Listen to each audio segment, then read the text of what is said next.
Hey everybody, welcome again to the ggrated.net live show. We are live and this is episode 7 and it's Monday, March 21 and I'm your host, the Iceman, and joining again with us is our co-host, Hydra. How are you doing?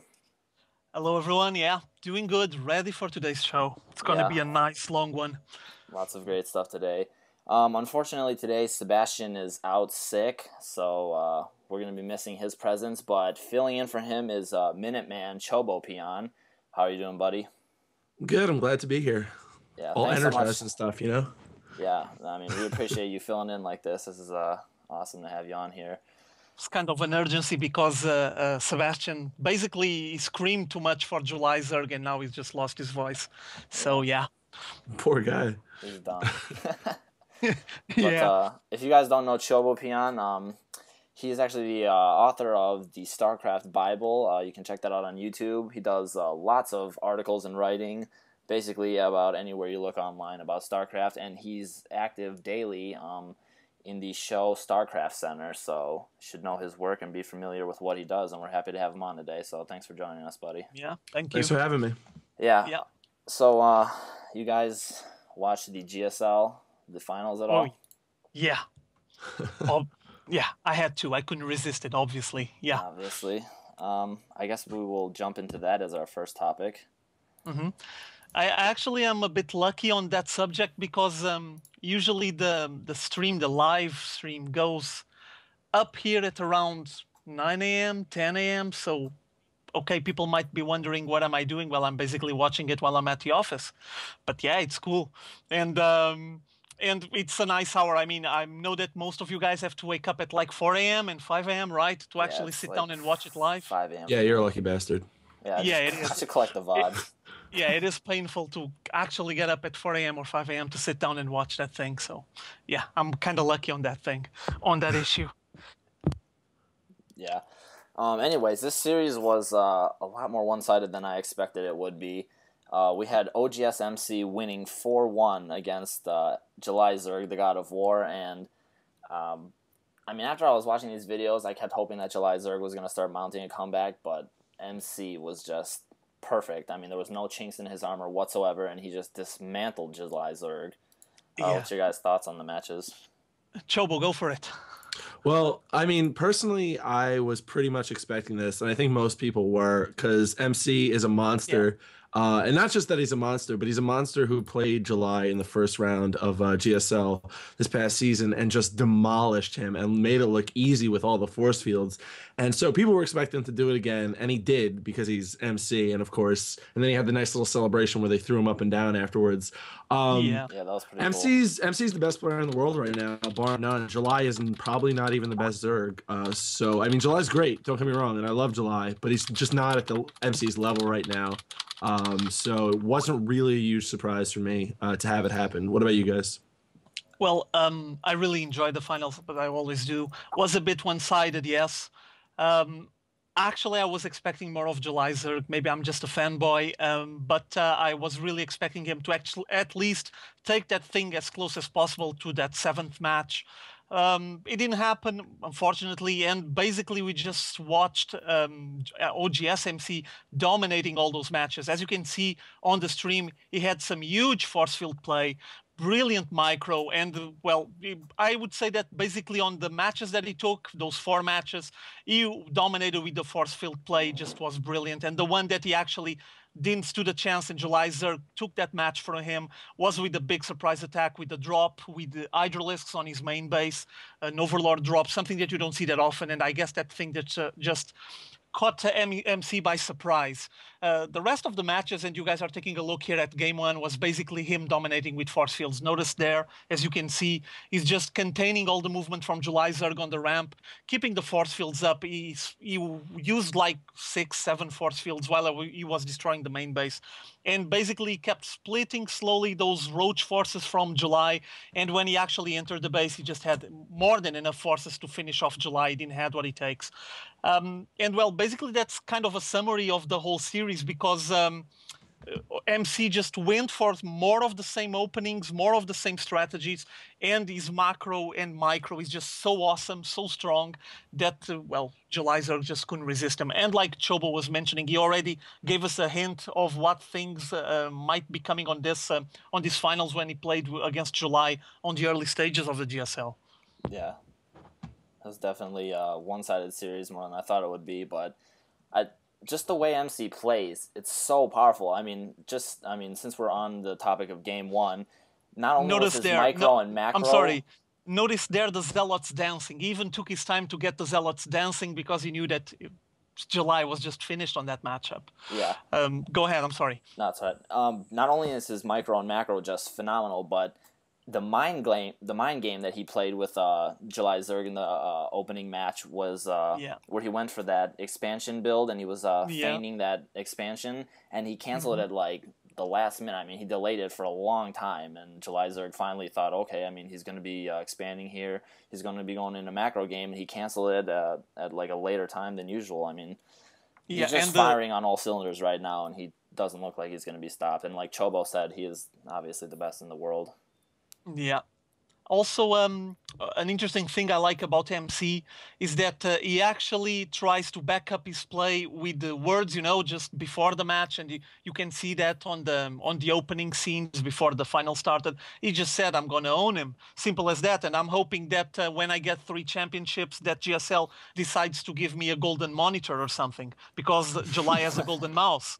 Yeah, I mean, the guy is, I don't know, confident, yes. Maybe cocky. He's arrogant. He's arrogant. Yeah, let's be honest. But he can back up his arrogancy. It's not like, for example, you have another guy that it's usually classified or qualified as an arrogant guy who is a genius, was next genius before, now he's NSP genius. I mean, the guy shows off a lot, but he hasn't been putting much of a game lately. He basically is getting owned on the GSL, but he still has the words to try to show off and be cocky. But I mean, MC is cocky, might be arrogant, but he actually puts up the show and takes the wins. I agree. Yeah. I mean, let me just state for the record, I love MC and I love his attitude, but he's definitely arrogant. And I mean, if you knew him from Brood War, he would get his ass kicked right after he like made a little celebration and was being arrogant still. So I mean, I think it's mostly that he is making a concerted effort because he wants to play mind games. He wants to get the other guy out of his comfort zone, make him play with emotion and stuff like that. Like his explanation for putting down the Nexus near July's natural was that he wanted to make July off his game. So that's all I think. Maybe it's all very calculated and he's not, who knows how he actually feels, but he's like this all the time, whether or not he's good. He could end up being terrible next season and he'll have the same exact attitude. I can almost promise you that. Yeah, but that's the amazing thing about this. I think the mind games play so much more of a key role than people actually realize.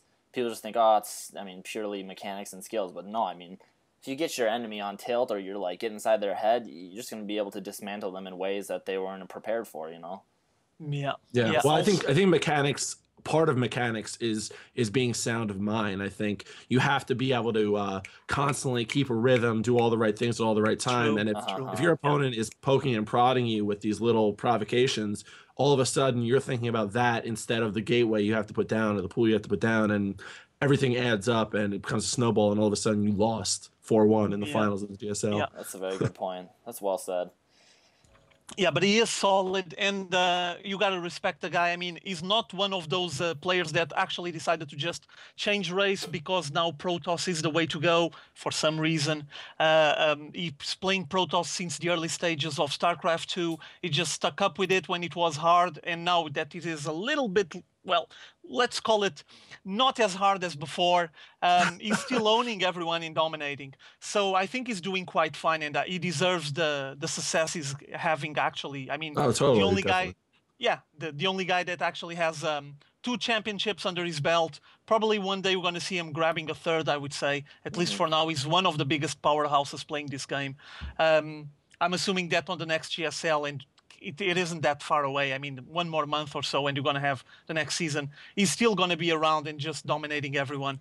But hopefully, we're going to have someone to stand up to him. I mean, we need some big rivals, we need some massive battles, and we need more champions and more new players to keep showing up on the tournament scene, on the pro scene at this level. Well, I don't think he's. I mean, first of all, I would be shocked if he didn't get a third championship at some point, but I don't think he's like in a long term unbeatable. I mean, he was great this season, and that's partly due to how amazing he is, partly due to the state of the game. Although his PvP just ran through a lot of other guys, so I mean, he's just great. But I think that there's no reason to think that in a month and a half, another pro can't get on a hot streak and just take him out. You know? So,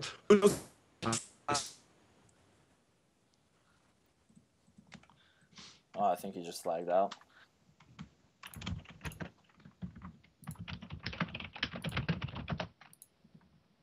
Oh, you still there? yeah, hey, there you go. Yeah, there we go. Sorry about that. That's all right. Hydra, you still there? Something terrible happened in Portugal. Yeah. I think his internet died there. Oh well. Well, you wanna move on, or you wanna wait for him? Yeah, I guess we can move on here since we basically covered everything there was about the finals. Here, let me hang up on him and just add him again.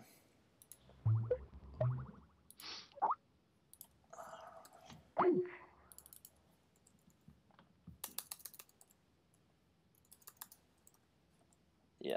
All right. Moving on. I guess our next topic will have to be the GSL up and down matches for the March series.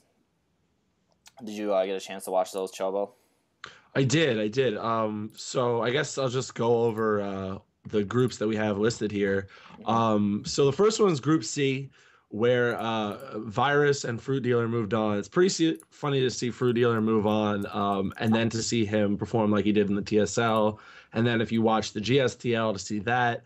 And then Ace, but of course, the reason everyone moved on is because it was also Ace, who everyone saw win the IEM championships and immediately thought was magically good, but in fact still was the guy who washed out in the first round of Code A earlier in the season. So not a huge surprise there. What did you think of that group? I was actually surprised that Fruit Dealer stayed.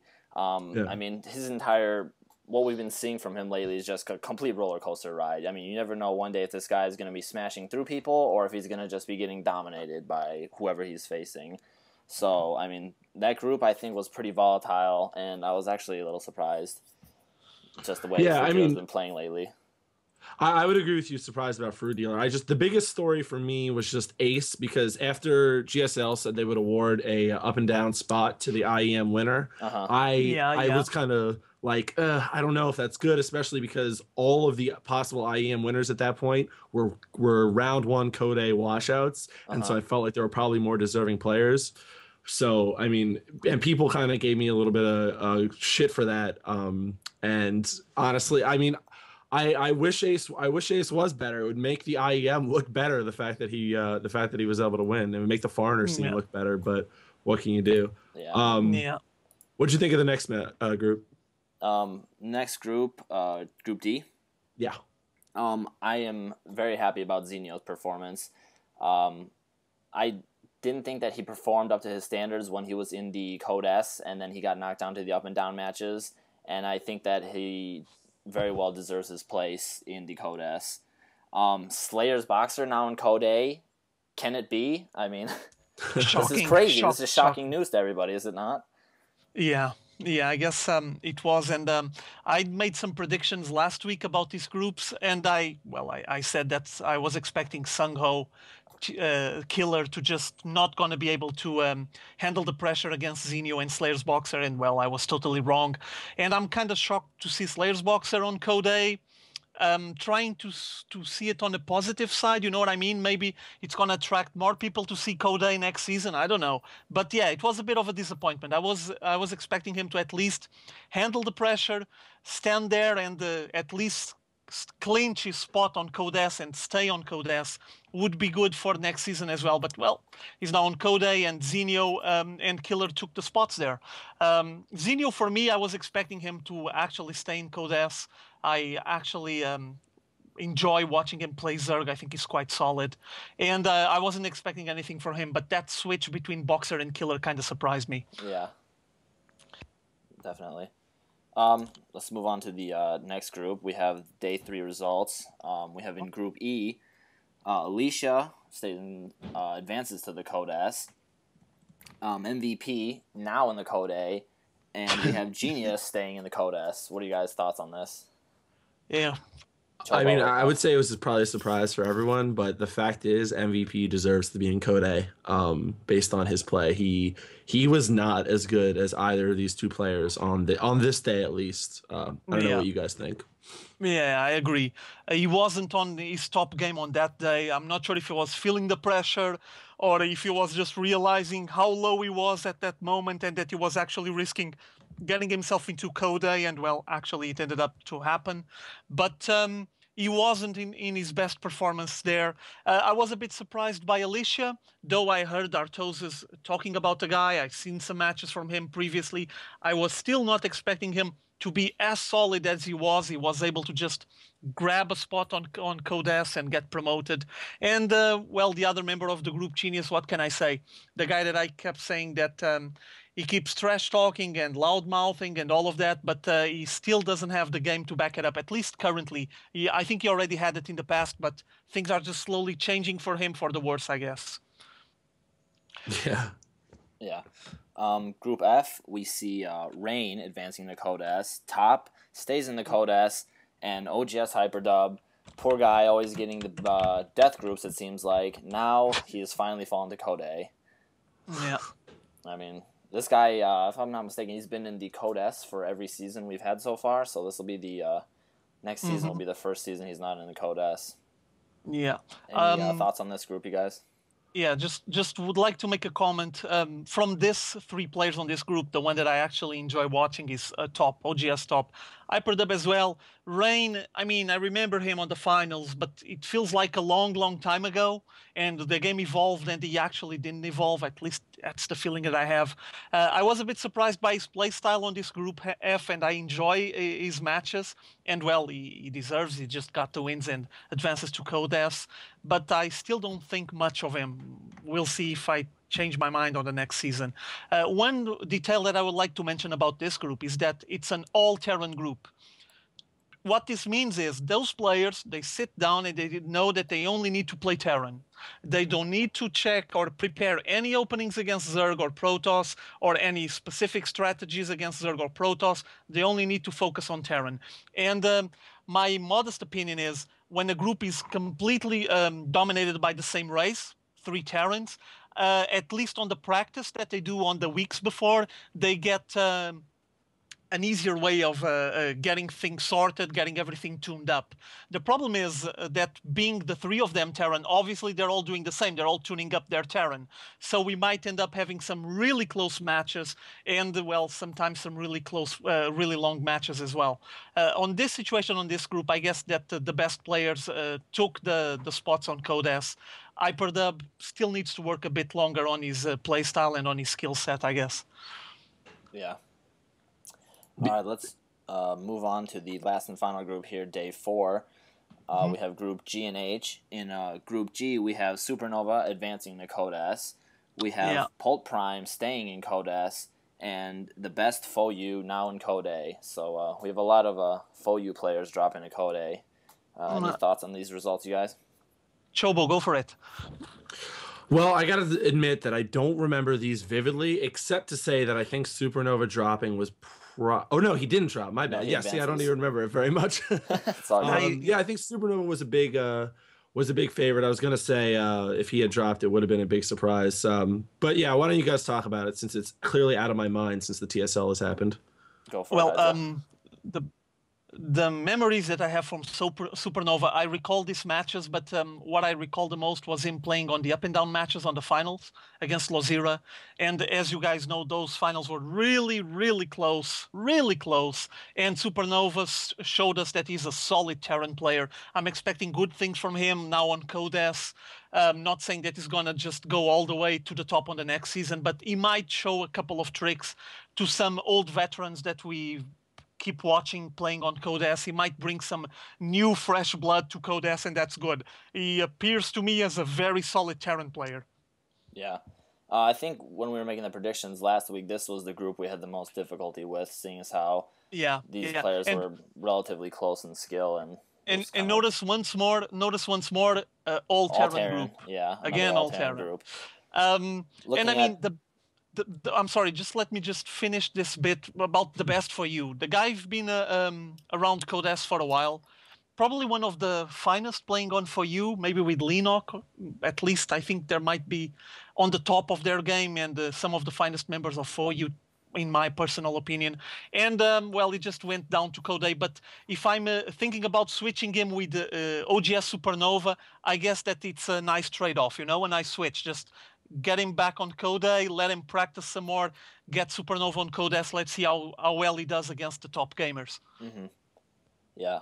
Moving on to Group H, we have Losira moving to Codes, Bonbon Zenith, or Bonbons, now in Code, which I think that's pretty much what everybody was expecting. And then we have Rainbow stays in Codes.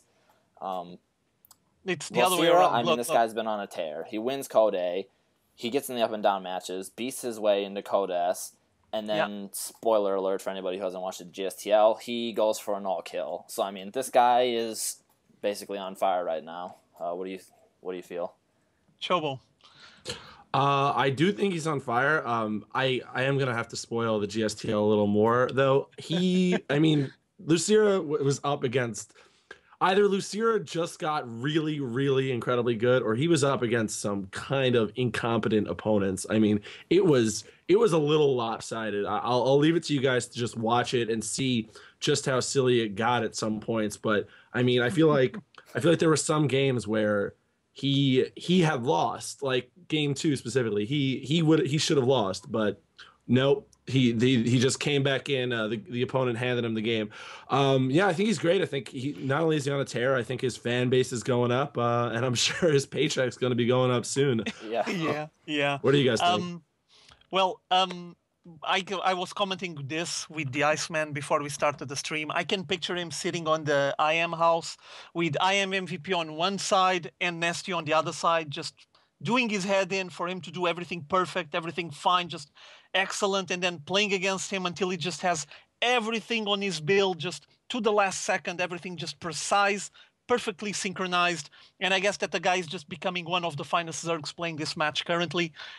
He will have to prove a lot now on the next Codes season, but I think he has what it takes. And Zerg always have a hard time, at least on some matchups, and I think he's one of those few Zergs that is actually countering that perspective, countering that idea, and allowing us to get new ideas, new ways of playing Zerg. So I do like the guy. Him, Nesty, and I am MVP. I mean, the three of them on a single team on Incredible Miracle is just awesome. And I'm just sad that MVP went down to Code, or else you would have the three of them playing on Codes would be pretty huge. Yeah, just to expand a little bit on what Chobo was saying with the GSTL, I actually did watch the first match since I don't have the ticket yet, but I was able to watch the first match, and I believe he was playing Ice Cream. And yeah, I mean, he just opened up with some silly all-in rush or whatever, and it was just completely thwarted. So, I mean, yeah, I guess I didn't see the rest of the games, but if it goes like that... It stays like that. His ice cream was melting, and he was in a hurry, so he just made an all-in with a lot of SCVs, hoping that that would be able to catch Lozira by surprise. But Lozira was making some spine crawlers on his expo, if I'm not mistaken, and when he actually got there, well, he was just destroyed. Yeah, it was destruction. Yeah. All right, I believe that wraps up the GSTL. Yeah. Or the up and down matches, I'm sorry. Next we're going to talk about the TSL3. I know everybody has been waiting for this. Too bad we don't have Sebastian here this week, because I know he had probably had a ton to say about this. Yeah, he's the biggest fan ever of the TSL. Yeah, he's been looking forward to this. So I'm just going to play the opening clip from the GSTL, and then we'll get into the matches. And we had some huge matchups now for the round of 32. I mean, this tournament can only get bigger. For whoever recalls the previous TSLs from the Brood War days, it was one of the main references, at least on the foreign community, our community. And I don't think it's going to go any other way than bigger now on StarCraft 2.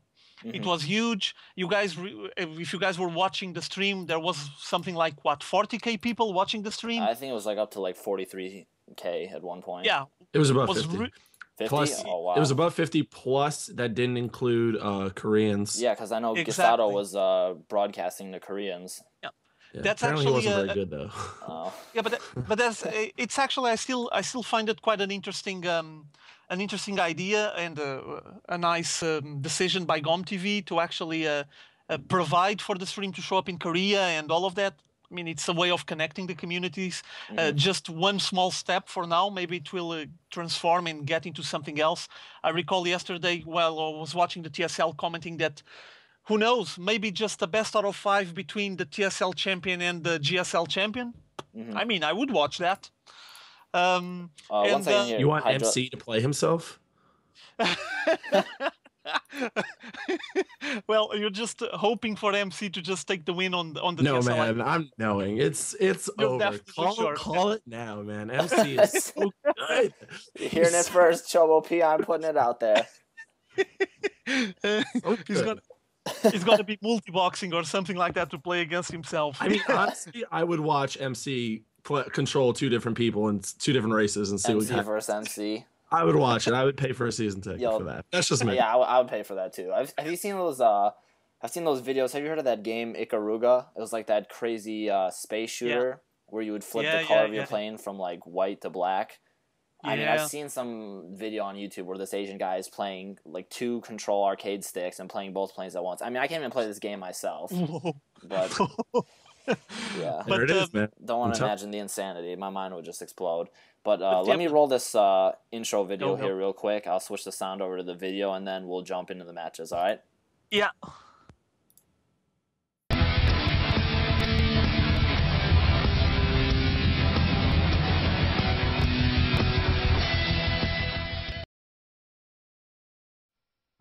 Oh, my God.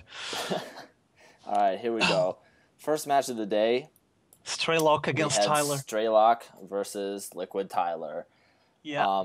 Liquid Tyler, defending champion from TSL2, and what a better way than to open up by a 2-0, just pure dominance in the way he played.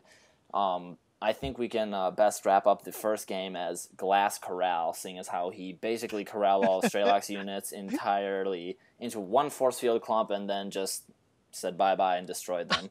I guess you're right, yeah. Chobo.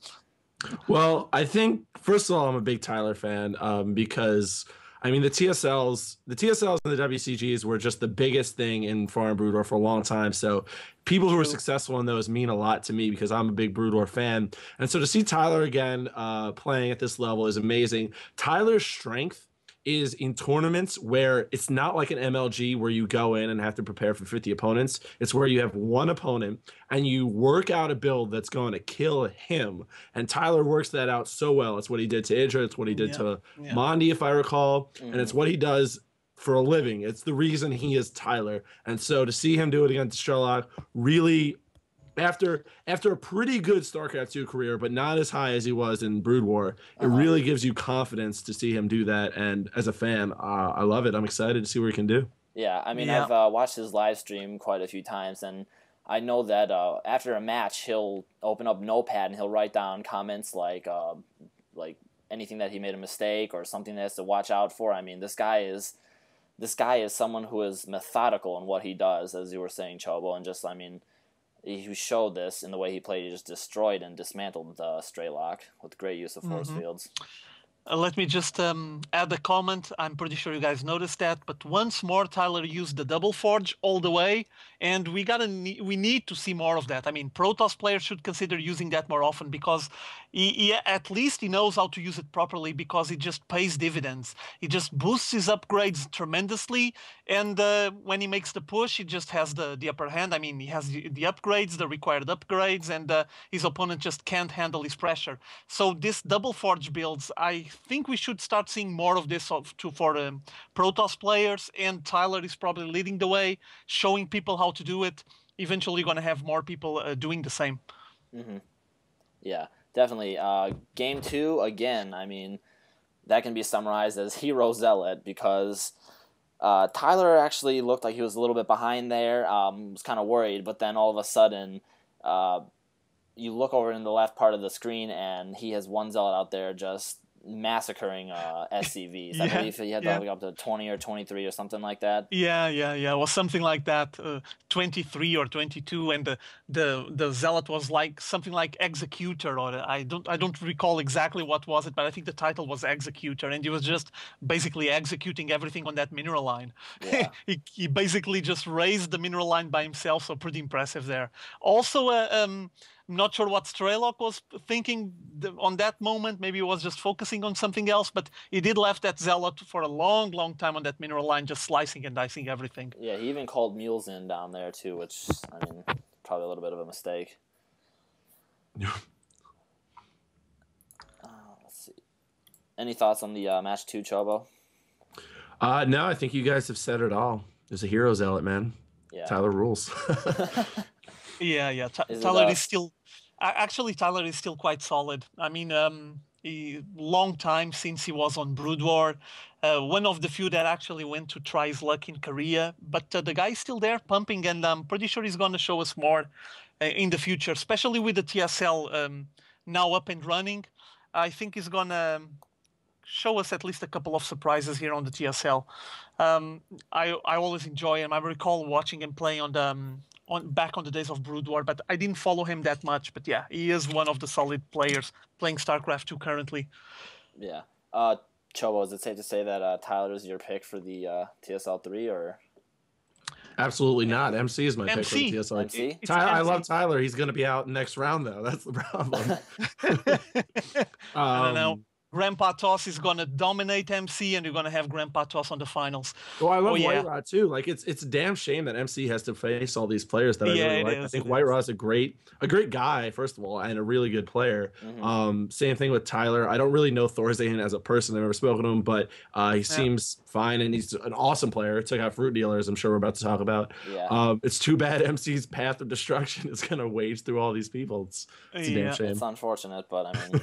It's going to create for some amazing matchups. I'm sure. It's also a sign of how huge the brackets are. I mean, how big is the lineup for the TSL? You just get White Ra on what, round of 16, is it? Yeah. It is round of 16. And it's still fairly early stage. So it's a sign that the field is really rich with awesome players. And, well, we're going to have a PvP. And seeing White Ra facing against a top Korean like MC, it's going to be awesome. Yeah, just ready for it. I agree. All right, let's move into match 2. We have Fnatic Sen versus Fnatic Phoenix, and so it's pretty much a blowout in favor of Sen. He wins 2-0, crushes one of his teammates, Phoenix, showing his dominance, I guess, still from TSL 2, huh? What do you guys think? Yeah, well, I made the classic mistake of I haven't really seen Sen play all that much lately, and I made the classic mistake of, well, if I haven't seen him, he must not be doing that incredibly well. Whereas it turns out actually Phoenix is kind of the one stagnating and Sen's the one doing well. I mean, nothing much to say except for what you did just say. Sen is clearly the better player. Mm-hmm. I'm excited to see what he can do against Boxer. I enjoyed the time he was in Korea for the GSL Open tournaments, and I hope since he's so close, I hope he can go back. I mean, it's not like a world altering trip for him. So I don't see why in the future, if he keeps it up, why he shouldn't go back. Yeah, I would love to see him go back there as well. Yeah. A thing that is a shame is that you end up having 2 Fnatic members duking it out on one of the first, on the early stages of the brackets and the tournament. So basically, you just lose one of the members. I'm just looking at it on a managing perspective, being taking care of the team.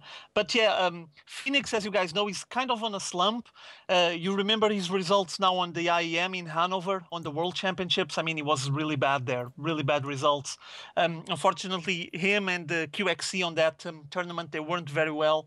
And I guess that Phoenix is just continuing his slump, and hopefully he's going to get out of it soon enough, because I do like his Terran playing, but it's kind of fading away. He needs to step up his game, or else soon enough, I guess the scene will just take care of him, get him replaced by someone else, and I wouldn't like to see that happening, especially because he's one of the few South American players that actually have a bit of visibility, and that would be nice to promote and get more players playing on South America, I guess. Mm-hmm. I agree. And just to add on to what I said about, man, I hope Sen goes to Korea. I actually interviewed Phoenix in like mid-January, and he said his plan was to go to Korea over the summer for a GSL. If he continues upon this course, I'm not sure how well that would go. I'm not sure Fnatic would even be into that. So it's going to be interesting to see if he's able to turn it around before I don't know exactly when, June or something. And see how he can do that, because that's going to have a big impact on his career. Going to Korea means you're more visible, means teams want you more. Even if you only win a couple of games, all of a sudden, you'll notice EG is asking how much to buy you out of a contract for. So it'll be pretty interesting to see how he can do there for the sake of his career. I mean, going to Korea is not just like something that you easily do. It's a commitment move. It's planning for the future. So I mean, I'm hoping that he's going to practice more if he makes to make that decision, because, I mean, from what he displayed, as you said, Chobo, I mean, he's not in the state to be going over there right now. Yeah, things are not looking very good for him at the moment. Alrighty, let's move on to third match. This was actually one of my favorite matches. Finally, we see Thorzane showing his strength, and, I mean, what an awesome series this was. He 2-0s against Fruit Dealer. This guy, does he have map hacks? I don't know. I mean, everybody's wondering. He scanned every goddamn baneling. This guy was scanning every hex on the map and just, I mean, making these baneling bombs look worthless. I mean, Fruit Dealer was getting him here and there, but Thorzane was like map hacks enabled and then just started taking them out. It was craziness. He kept scanning over and over exactly on the spots where the baneling mines were. And but he didn't scan anywhere else. It was so crazy. Yeah. I guess that Fruit Dealer was just on his side going, oh man, look at this guy. Come on. I'm going to have to make more banelings. Yeah. I mean, the series were just, I mean, back and forth, back and forth. The thing that really impressed me about Thorzane's play was the first match, how methodical and patient he was. He would prod a little bit, move up, inflict some important damage, and then he would pull back and regroup and make sure that his stronghold and his buildings were safe. And he just took the map and slowly constricted Fruit Dealer until he just ran out of any steam, and he just took him out. I mean, Thorzane just outplayed him on every way possible. What do you guys think? You agree, or? I mean, one other interesting thing to see was someone was posting and translating the Korean netizen reactions to the TSL as it happened. And for everything else, for like Boxer Night End, for every other Korean match, they were like, well, there's a 2-second lag. This foreign player is terrible. This is bad. But for Thorzane, they were like, Thorzane actually played really well. His micro is pretty much impeccable. And Fruit Dealer's, like you said before, is a roller coaster ride as far as his level. But the Koreans, begrudgingly gave Thorzane some real props, and I think he deserves it, like you said. Yeah, I agree. His micro was real good. He did some pretty amazing splits when he was running up against banelings in Game 2. Not that he ever had to. Yeah, I mean, scanning everywhere. I don't know what the heck map hacks, but great series nonetheless. I'm really happy to see Thorzane pull out the win, and hopefully we'll see some more strong play from him, and hopefully he'll be one of the underdogs that ruins everybody's brackets. Let's move on to Game 4 here. Game 4, we have Slayer's Boxer winning over Night End 3-1. Little bit of, I'm not sure how I would say this, but it has to go down to the judges for this one, as we had a little disconnect issue. You guys want to make any comment on the series? Chobo, go first. Go. Boxer would have won that game, so I don't think that was pretty much any there was no room for controversy, especially because TSL the way it works is, these games were played previously, so TSL had already had an entire thesis ready of explanation. They had Morrow write out 60 pages on why Night End wasn't going to win that game. They had MC write out 2 sentences in classic MC style, just saying, nope, sorry. And then they had Nazgul. I would say that actually everyone was complimenting Team Liquid on that, and kudos to them for instantly having an explanation. I would say there is no reason why a player in the same tournament should be judging another game, though. I think that's absolutely stupid. Yeah. Whatever. I mean, they had to do what they have to do. There's only so many players qualified, but I don't see why Morrow or MC should be judging another game in the tournament. But otherwise, it was great. Boxer definitely would have won that game. What do you guys think? Yeah, I agree. Well, I think he had the right decision. And if you guys were checking the stream while it was going live, you just had DJ Wheat intervening on the right moment. He just showed up on the stream saying, Right. "Yeah, well, this situation was like this," and yeah, it was something like that. It was just divine intervention, just saying, no, this is going to go this way because Boxer was way, way ahead. And no argument here. In my opinion, I think it was pretty obvious. He was dominating that matchup. And I think that decision was the right one. With pro gamers involved in it or not, whoever was taking the decision, I think that decision was the correct one. Mm-hmm. I agree. And I agree with what you said, Chobo, about the ruling. I actually looked in on the thread. And, I mean, they handled it completely professionally. There was no... It was airtight the way they handled it. I mean, there's no way to refute what the reasoning was. And, I mean, everything was well handled. So, I mean, that's the only thing that you would expect out of Team Liquid, right? I mean, just professional handling. And I think the TSL so far has had probably the best production, maybe second best, because GSL. But, I mean... GSL has had more than its fair share of problems over the past 6 months that it's been going, and TSL really hasn't. So I think TSL's production is top notch.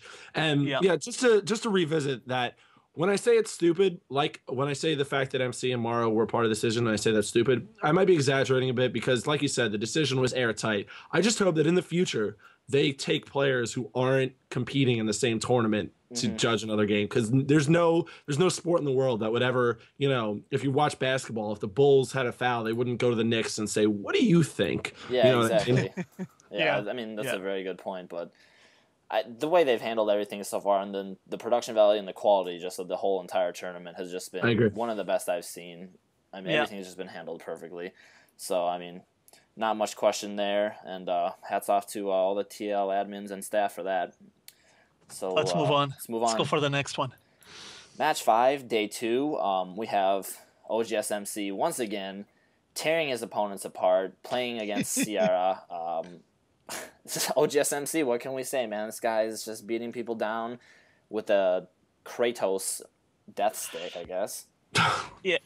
Sierra didn't stand a chance there. Just it was out of his league, out of his depth. I mean, MC was just cruising there, and I don't know, just it felt a bit like Sierra didn't belong there. And I do know that Sierra is one of the fairly well-known members of the community, especially here on the EU side, but he wasn't on par with MC on that situation. Maybe on another matchup, on another day, he might be able to stand up and fight, but on that matchup, he just got completely owned, let's say that. And MC just cruised and said, "I'm bored.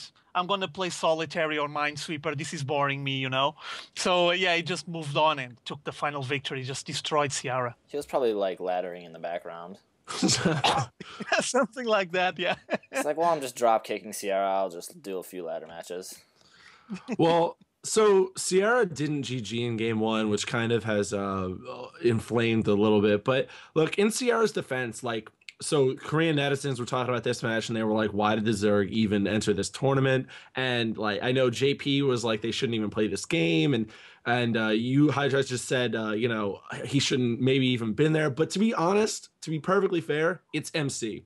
I think as we go on in this tournament, we're going to see MC do that to a lot of really good players. Sierra's a good player. He does well in EU tournaments. He's not great. There was never a chance he was going to win the TSL, but he's a good player, and I think he's within his depth for the most part for the players in this tournament. He's just not MC. You know what I mean? Yeah, I mean it's a different caliber player. I mean, that's just the way it goes. But it's like that most of the time in the GSL, to be perfectly honest. I mean, maybe not quite as big a SmackDown, but MC still wins fairly convincingly to the point where you're like, these guys aren't on the same level. So just in defense of Sierra, even though he was didn't GG and didn't play up to, I don't even think his own level.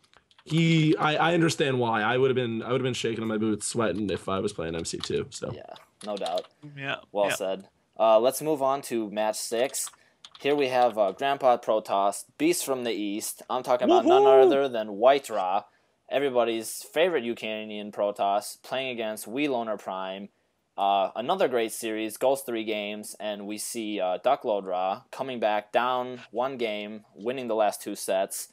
Emotional series, great series. What do you think, Chobo?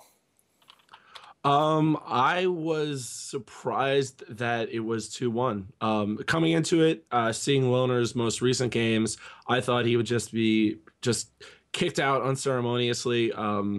Not that he was pretty bad in Code A, to be perfectly honest. So I was expecting Grandpa Protoss to just walk into him, and he didn't. Loner held his own. But in the end, it went as pretty much as I expected. In the end, so. And I'm glad to see it because I'm a big White Raw fan, and Loner, whatever. I could take him or leave him. There, I can't wait till the China starts sending different players, players I can really get behind, because China has a really prestigious history in RTS. I mean, Warcraft 3, everyone knows, but in Brood War as well, they had players like PJ and things like that. So I can't wait till China sends more players, because once they do, I mean, they're just getting started with StarCraft 2 now. Once they do, there's going to be more Chinese flags on tournaments like this, and I'm excited to see it. Definitely. Yeah. I think one of the big key things was last game, Loner just let White Raw build up too much, and he got like the critical mass of Colossi, and he was just destroying everything that Loner had. I mean, he ran him all the way back into his base. We have one of the clips here playing on the stream, as you guys can see, but Grandpa Toss just Ukrainian Terror beasted at the last 2 matches. I was actually surprised he lost the first game. I thought it was going to be a 2-0 like you had mentioned, Chobo, but last 2 games he made up for it, and he did some destruction. Any thoughts, Hydra? I was just commenting that I couldn't agree more with Chobo about Loner Prime Wii or Wii Loner Prime. I mean, the guy was one of the first Chinese to actually get out and go to Korea to try his luck, along with his teammate Luffy. But he has been doing very well. I mean, he's struggling, and he was struggling for a long time on one of the first code S's. One of the first GSLs. There wasn't even code S back then, if I'm not mistaken. And then he just struggled on code A, and well, he haven't showed us much of his reputation. I think he just got a bit of hype on him because he was one of the few Chinese players to actually come to Korea to play professionally, and there isn't that many Chinese, and we know how big they are on the RTS. So I think we're just expecting way too much of him. And like Chobo was mentioning, we're probably going to see much better and solid players later on future seasons of the GSL, especially now with the game finally hitting in China. I guess we're going to see an explosion of players trying their luck, and we might find at least like a couple of really good ones. Who knows? Alrighty, let's move on to the next match. Next we have everybody's favorite Brotoss. We have Liquid Hawk facing Mao's Hasuabs. And surprisingly, this series goes to Hasuabs. I think many people are going to be shocked by these results, but we got to give credit where credit is due, because Hasuabs played very well. Yeah, he did. Showed his great control. I believe he was previously a Warcraft 3 player, and we saw with his Blink Micro, I mean, he picked off stalkers and units where it counts, and this matchup is already volatile enough as is, so any minute differences between armies or discrepancies, that's just going to show in the final clash, and that's what we saw with the games between Hasuabs and Huck. Yeah. What do you think, Hydra? Well, I followed and casted the match from Asu Hobbs like a week ago, 5 days ago, with him playing against TLO. And that was following his results on the last Open. He got qualified for the TSL on the last TSL Open. And he was just very solid on all of those brackets to take the final victory and just grab that final spot on the TSL. And then I actually sat down to watch his replay and casted of him facing against TLO. And he was just impressive. There was moments he was microing and managing 3 fronts at the same time. Three front lines on 3 different locations, battling and sending high Templars. And he just had a huge micro and macro play there. I'm not sure if he's just on top of his game now, but he continued that level, that peak of performance when he was facing here against Huck. And as you were commenting, I mean, PvP is fairly volatile. Kind of random things happen occasionally, but they're not actually random. It's just because someone was able to do something 1 second earlier than your opponent, and it just has a ripple effect. And when you get to the final of the game, it's just a huge tsunami just clashing on your opponent, just because you were able to do something faster, to micro more precisely. And well, the end result on this matchup here was that Asuobs took the win. Huck played quite well, in my opinion. He wasn't like subpar, but Asuobs was just more clean, more perfect on his microing, lots of blink stalker play, very good map control, and well, he took the final victory. I think it was deserved. I do like Huck, by the way. I'm not one of the haters, not at all, not any close to that. I actually enjoy him playing a lot, but on this situation, Asu Hobbs just dominated. And from this stream, from this match that you're showing now, I think this was game 2, if I'm not mistaken. No, this is game 3. Game 3. The proxy. Yeah. Yeah, Huck just didn't notice that. I guess that he wasn't suspecting of anything and got a huge surprise inside his base. Asu Hobbs just took his time to start warping in a bunch of units into his base on that little corner there. And voila, surprise, surprise, a bunch of zealots and stalkers poking at your mineral line, focusing fire on your buildings. And notice that Huck was just pulling all of his units close to the ramp and getting a sentry there. He was basically saying, you're not going to enter here, I'm going to use a force field. And Asu Hobbs just saying, no worries, bro, I'm already in. Aha! Yeah. That was basically that. It was a well-played match. You have any thoughts on the play of Hasuabs, Chobo? Yeah. So first of all, I have to agree that the victory was deserved, but I think Hydra might be giving PvP a little too much credit because he's like, you're saying that like, oh well, it comes down to doing something a microsecond before. Well, it's not like Hasuabs got an upgrade and then pushed at the right time. And he proxy pyloned Huck and he won. Yeah. I mean, and that's cool. I mean, that's deserved. Huck was playing sloppy to not get it, but proxy pylons and things of that nature, man, PvP is rough. I can sympathize and empathize with Huck as far as losing that game. I mean, it's maybe random's not the right word, but there's just so many things that can happen in that matchup that are difficult to prepare for, and if you mess up, man, you can pay with your life. And so I'm sure that in Huck GG'd immediately and was like, yeah, I'm dead. I can't do anything. I can't imagine the mood in the Liquid House after this day of TSL. By the way, that must have been dreary. I can imagine MC sitting on his side just saying, "Oh man, come on." Yeah, I think the differences, reflecting back to game 1, Hasuabs a number of times picked off stalkers, and Huck was giving away like 1 or 2 free stalkers here and there, and that's where the differences are going to catch up in this mirror matchup specifically. The importance of those units, it just starts stacking up after he starts giving away little free units here and there. So it's just a difficult matchup, and he got the proxy pylon in game 3 and ended it. That's just the way it rolls. But yeah, it's a damn shame too that Huck probably couldn't practice with MC the whole time because MC was practicing for July. MC said that he didn't even practice for Sierra, although that's lucky for him. It was the same matchup. Huck didn't have the luxury of having MC as a practice partner. If he did, this definitely I think would have turned out differently. So shame for him. Yeah, very good point. Possibly. Also, I think it was on game 2 on Shakura's plateau where Asu Hobbs had a bunch of stalkers on one of the Zalnaga watchtowers, and Huck was just sending a small front party with like 3 or 4 stalkers, and all of them got intercepted with the blink and destroyed. Yeah, and that was game 1. Yeah, and that just tipped the scale on Asu Hobbs' favor, I guess. Yeah. But yeah, that was what I was trying to recollect now, and recalling that moment where the Huck just lost several units there. Mm-hmm. All right, let's move on to the final match of the day. Big clash here. 2 Swedish powerhouses. We have Zerg player Maus Maro winning over companion from Sweden, Liquid Jinro. And as Chobo was saying earlier, this is looking like a dark day for the Liquid team house. What do you think, Chobo? Hello? I guess his mic went down. Roger, you there? Yeah, I'm here. Can you hear me? Yeah. Why don't you go for Okay, it? I'm here. But it was lagging a little bit. But yeah, I can hear you just fine now. Go for it. Oh, okay. As I was saying earlier, we have Maus Maro here beating out Jinro, and Chobo was telling us earlier it's going to be a dark day in the Liquid team community. Well, what's your feelings, Chobo, on this match?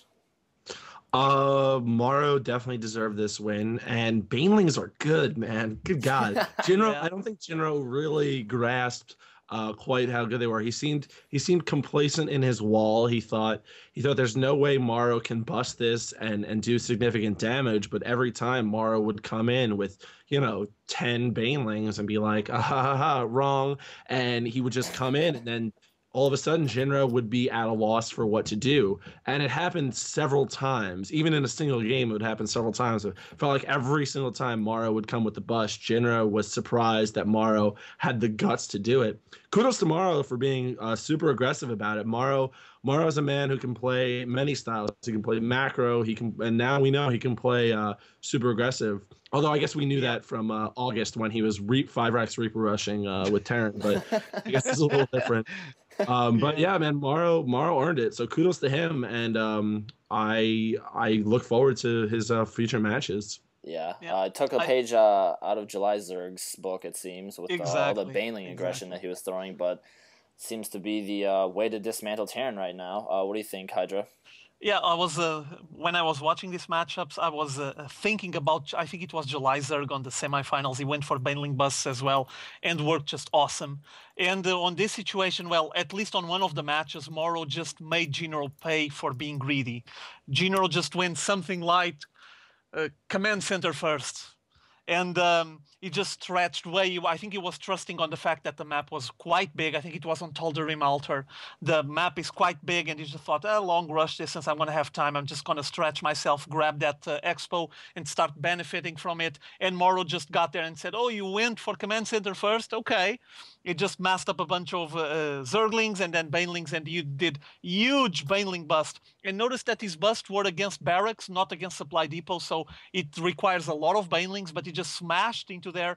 And Jinro even trying to save his barracks, lifting them up, all on fire, and a million Zerglings roaming around Jinro's base, just chewing all of the Marines and all of the SCVs. I guess that Moro just tried to punish Jinro every time he tried to abuse his position, tried to just go and be a little bit greedier, and well, Moro was on top of the game and just said, no, you're not going to get this, I'm going to Baneling bust you, and he did it several times with very good results. So it was quite an impressive series, by the way. I really enjoyed the series. Yeah, it was a good series and well-deserved win tomorrow. Hopefully we'll see more impressive strength and aggressive play from him as he goes on through the brackets. Yeah. All right, I think that about rounds it up for the first weekend of the TSL 3. So let's move into the GSTL. Actually didn't get to watch hardly any of these matches, so I'm going to be relying on Chobopeon and Hydra here. But first, we have the GSTL matches between IM, and they were facing Zenix Clan. Here we saw Losira taking an all-kill. We discussed this a little bit earlier.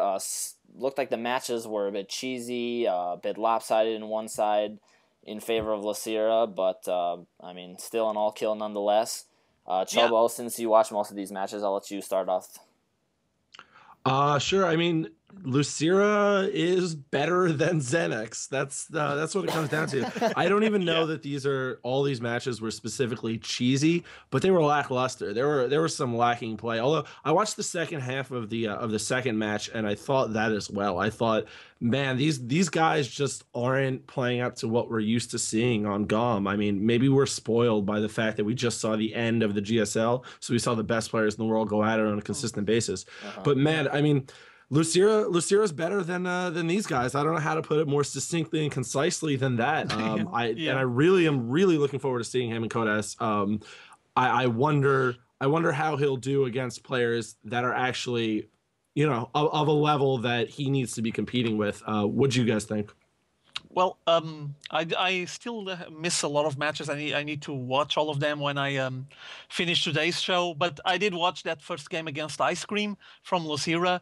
And I mean, Ice Cream was just subpar. He got to a point where he just decided, okay, I'm going to do an all-in with all the SCVs. And Lucira was waiting for him, just building spine crawlers when he actually got there with all his forces. Lucira had more than enough. He was waiting for him, anticipating every move he did. So I guess he just got outplayed there, and that showed through that matchup against Ice Cream, but then he just kind of reflected on Hack and Zero and Coca, and no one was able to actually stand up to Lucira. It's also a sign of how far Lucira is getting into this game, I'm pretty sure it's also related with the members from his team helping him out and just evolving as a player. But he is on an awesome environment, on one of the finest pro team and pro gaming houses in Korea, and that's starting to show. I guess that is just grasping all the information, grabbing everything he can, and putting it out on his games, and it shows. I mean, an all kill. Last time we had an all kill, was it Squirtle or it was Squirtle? Yeah. Yeah, right. So, that ended well. Yeah. So pretty impressive. I really liked Lucira. The guy's playing Zerg like a beast, and hopefully we're gonna have more of this in the future. Would be nice. On Xenex's side, I mean, their team is kind of weak at the moment. They have a lot of Code players, some players that are kind of non-existent at the moment. People don't know them very well, so or they start getting some nice players there to use as flagships as to demonstrate Xenex's power. Or I'm assuming that one day we might have Xenex just disbanding and their players going somewhere else. But just I just have a question with the GSTL. I see these teams not putting their best players forward and just basically giving it away. I get the distinct feeling that Xenex really doesn't care about the GSTL because where's Kirix? Where's Beyond? Where's and would be basically their best players, So, I mean, I do like the GSTL. I think it provides great games. But for instance, we were just talking about Squirtle getting an all kill last season. Squirtle sucks. Squirtle has not done as well since then. I mean, maybe sucks is the wrong word, but I'm just extremely disappointed in how well he's done. And I think that reflects on the fact that, man, what's going on with the GSTL? I don't get it. Squirtle doesn't suck. I take it back before I get any flack for that. But just the way, first time on our show, and you're already going to bring us down, man. Right? No. Squirtle doesn't suck. But just in general, the way these teams have been putting forward players has just puzzled me. And the only explanation I can think of is these teams don't care that much about it. Last season, it was a bunch of Code superstars who then, proceeded to not do that well in actual Code, where players are really going after you. And so it makes you wonder about the GSTL. It's fun, but not that much substance. Yeah, it might be just a bit of a training ground or a proving ground, maybe, perhaps, because it seems that they put in a lot of their B stringers. I mean, it's right now. I mean, last season I loved it. I love the format. Don't get me wrong. I think it's one of the more exciting formats. It was the best. It was the best tournament up to that point. I think the games were out of control, amazing. Yeah, but then you saw them play in another environment, and you were like, "Wait a minute." Yeah, WTF is going on here? I mean, we saw Squirtle take down MVP with motherships, and then he gets in some one-on-one situations, and he's getting blasted. So it's like conflicting issues here. But how much is the price on this one? Isn't it like 50,000 or 15,000 pounds? No, dollars, isn't it? Something like that. I don't know offhand. I think it is, if I'm not mistaken. I can check that. But though It's the yeah, it's prize is 15,000 US dollars is the total yeah, prize pool. So you're not getting a whole lot of money because you're Yeah. splitting that up amongst a team of not yeah. five. It's not just the amount of people playing. I don't think it's like these teams have like 20 people on it, so Yeah. it's a couple $100. Yeah, might be basically what Iceman was just mentioning, and you as well, Chobo. Maybe just basically a test ground, and they're just trying to give a bit of breathing space to players that usually don't have that much visibility, and hoping for one of them to be like a huge player and just have some awesome matchup. I don't know. But yeah, for example, Ice Cream, I didn't recognize the guy before I watched him play today. So maybe Xenex just doesn't take care of the of their doesn't care much about this event and is focusing on something else and just letting some of their lower tiered players try their luck on this team event, I guess. Yeah. Let's move on to the next bracket of the GSTL. Yeah. The Here we teams have FOU against Team SCV Life, and we have TSL taking it 4-2 over FOU. Chobo, I guess I'll go back to you again since you probably had some more exposure with these matches. So what do you think of these results so far? Well, so I'm only halfway through this. Well, even less than that. I'm only halfway through game 2, but I did happen to see Fruit Dealer get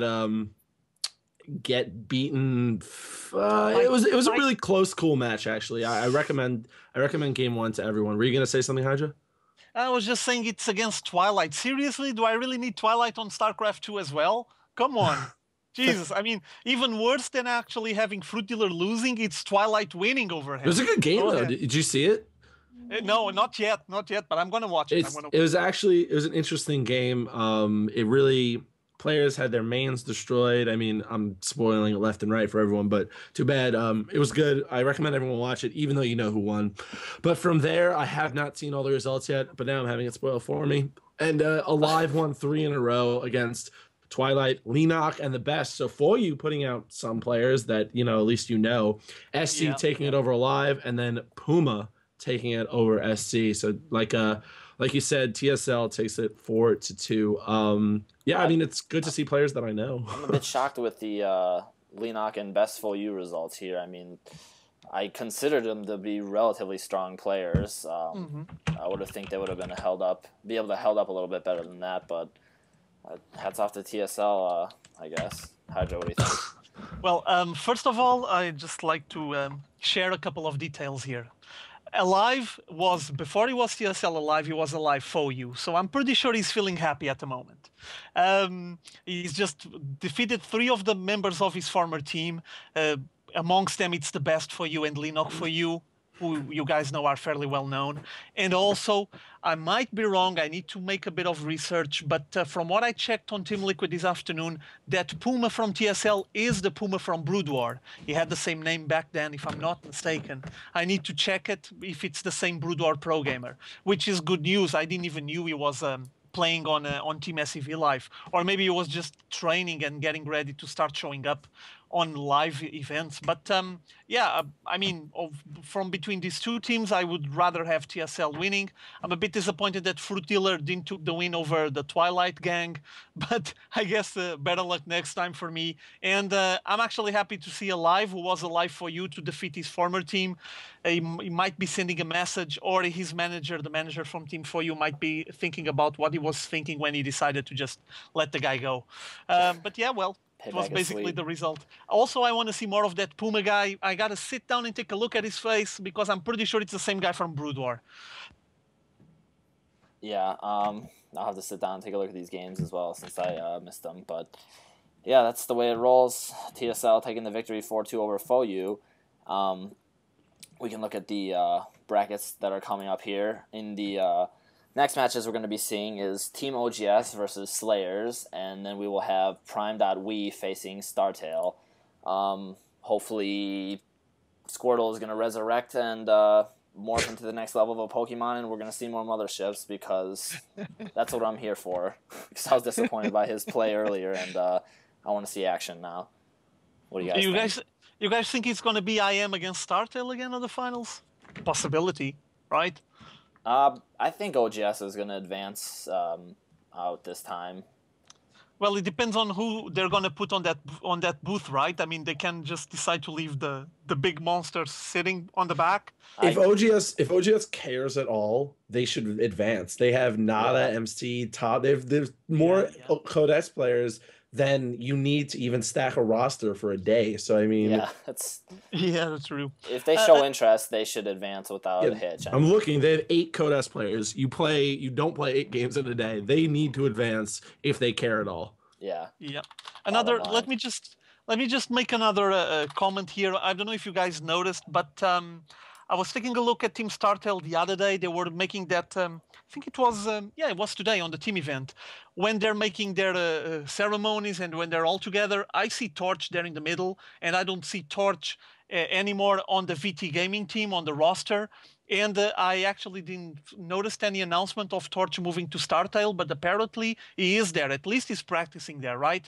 He wears a uniform. He shows up with all of them. So unless I missed something, he is with StarTale now. He's been playing with the StarTale tag on his name, and he's been wearing the jersey too. So on the previous GSTL, he was already there.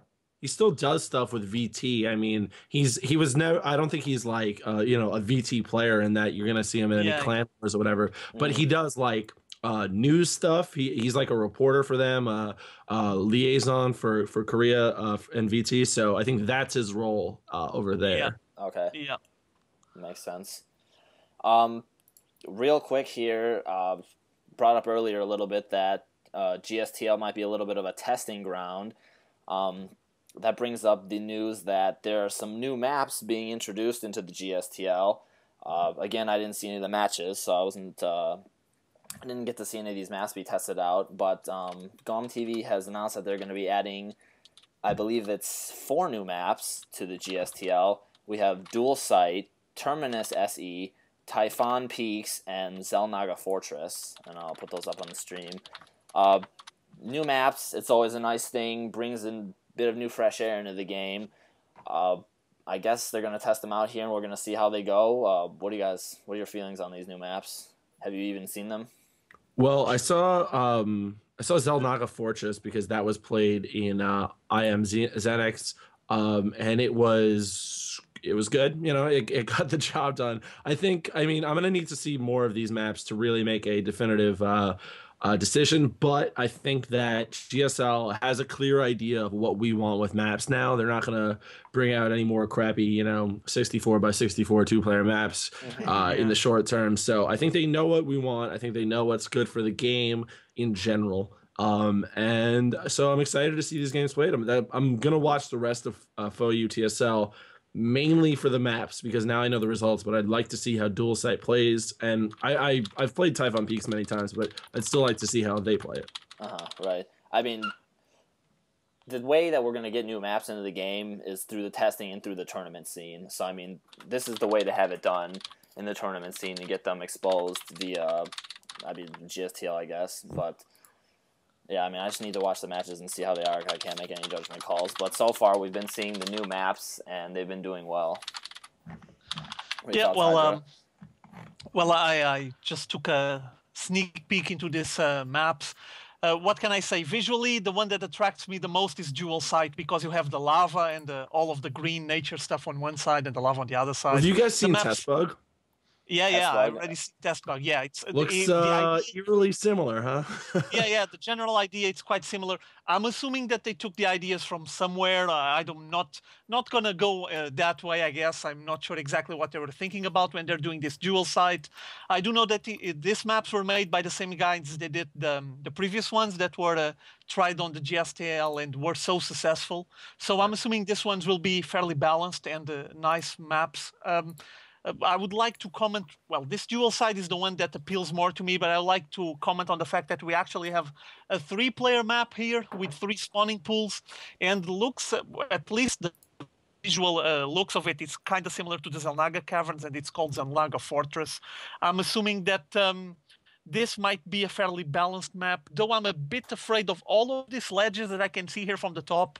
But I guess I'm going to have to sit down and look at it, see the real dimensions of the map. Maybe it's just huge and I'm not noticing it here on this picture of the Zelnaga Fortress. Yeah, because if it isn't big, if it's small, I mean, it's going to have a lot of choke points and might not be the best thing for Zerg players, just from the top of my head. But yeah, if it is pretty big, I'm assuming that there's big, large fields here. And though he has plenty of ledges here to use and abuse, I mean, it's just part of the game. Get used to it, I guess. And we end up having the one that looks more like washed out. It's the one from Blizzard, this Typhon Peaks. It's kind of brownish and blurry. I don't know. Maybe the map is nice. I'm not going to start criticizing anything before starting to see some matchups being played here. Maybe it's a huge, awesome map, and we're going to have some epic battles here. So I'm all for blurry maps. It's fine. Maybe it's just a picture. Yeah, it's not too blurry in the real game. Don't worry. Yeah. The map is just like smudgy everywhere. It's like, what is this? Right. Yeah, it just looks like muddy and dirty and just, I don't know. I actually don't have a problem with that. I'm getting kind of tired of all these like metallic surfaces. I want to see some earthy environmental stuff. I agree. I guess, yeah. So, I mean, this is kind of nice, I guess. Well, we'll see. Gameplay is what's most important. Aesthetics can take a backseat, I guess. I don't know, man. I mean, if you're seeing the same thing every time, it gets boring. That's why I really like Taldaram Altar. It's just jungle, lush. It's really awesome. Not to mention the fact that it's just a cool map, but like, and all the decorations, like the neon in the middle. I think Taldaram Altar is a really pretty map in addition to it being good, and I think that contributes to the game. I mean, people want to like what they're looking at, not just, have a completely cerebral experience. Yeah, so exactly. It's cool. I don't want to see space stations the entire time. I want to see a little bit of a green, earthy colors. Right. But we'll have to see how these matches turn out. See how the maps turn out. Hopefully they'll be refined, and we'll see what comes of those in the later games. Yeah, and they're being tried out now on the GSTL, so I guess we're going to have a chance of seeing some battles here, see how balanced they are, or if the players already know something that no one else have noticed yet, and they're going to start abusing it on the map, just the small details. Yeah. Anyways, that about wraps it up for our show. Those are all the topics we have. Thanks everybody who did tune in. I guess a couple of lag issues again today. I'm not sure what the deal is. I meant to look into this, but thanks a ton to Chobopeon for being the Minuteman here and showing up. Yeah, thank you. Plenty of great opinions here. Hopefully we're not going to get blasted by any Squirtle fans. No, I'm just kidding. But thanks so much, Chobopeon. And if anybody is listening or is going to listen to the podcast later on, I know most of our viewers are podcast listeners. Make sure you check out the StarCraft Center that Chobopeon is affiliated with JP McDaniels, and they do that. Is that daily? Right, at 6 o'clock. Yeah, daily, 6 p.m. Eastern. I'm about to hop off and do that in a bit. So yeah, tune in. You can just search it on Team Liquid or YouTube, and you'll catch it. Yeah. So any shout outs you want to make, Chobopeon? Nah, man. Thanks guys for having me. I had fun. Yeah. Shout outs for you, Hydra. More than welcome. A pleasure. Any shout outs for you, Hydra? For me, just show up next Monday and let's do some more of this. I'm more than fine with it. Sounds good. Thanks everybody for tuning in. We're going to bring you another great show next week, and if you have any questions or comments, send them to liveshow@ggrated.net, and make sure to spread the word and check us out and keep following us, and thanks a lot, and GG for now. See you guys. GG.